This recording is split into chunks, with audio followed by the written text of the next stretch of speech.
2009 to 2010 ba yun? So, nag-start ako dun sa Hilton. Sa ano yun sa Paradise Road. Paradise Road. Medyo malayo na yun sa strip.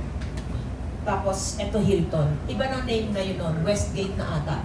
Anyway, nag-start ako doon together with a co-artist. Pangalan niya si Earl Turner. He's an African-American guy.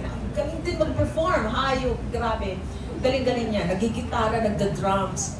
Ang ganda ng boses. So, nag-start kami na magkasama doon sa show. Ang pangalan ng show namin, Voices. Tama ba yun? Voices.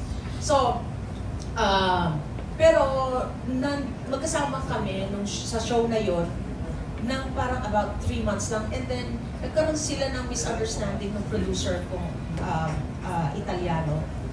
So, nawala na siya. So, I was left to do the show by myself. Sabi ko, my gosh, from Society of 7 and Danny Misalucha, ang dami-dami namin.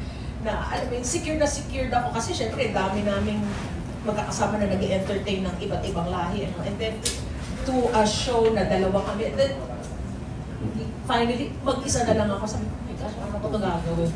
So, yung time na yun, may mga nagpupunta ka, yun na yung tatay ni Michael Jackson, sa amin, si Mang Joe, si Joe, di ba Joseph siya? So ayan, tapos after the show, he would say hi to me, ganyan. Oh, you know what? August yun I think it was August. August ba yun? Sabi niya, hey honey, I'm going to bring Michael here. I'm going to bring MJ here. Really? Sabi ko, sige, why not? Di ba? Tapos, a few weeks after that, bakit nga gano'n? Mga nagpupunta doon, mga kamag-anak lang, tatay ni Michael Jackson, tatay ni sino yung matinding tennis player noon? Yung time na yun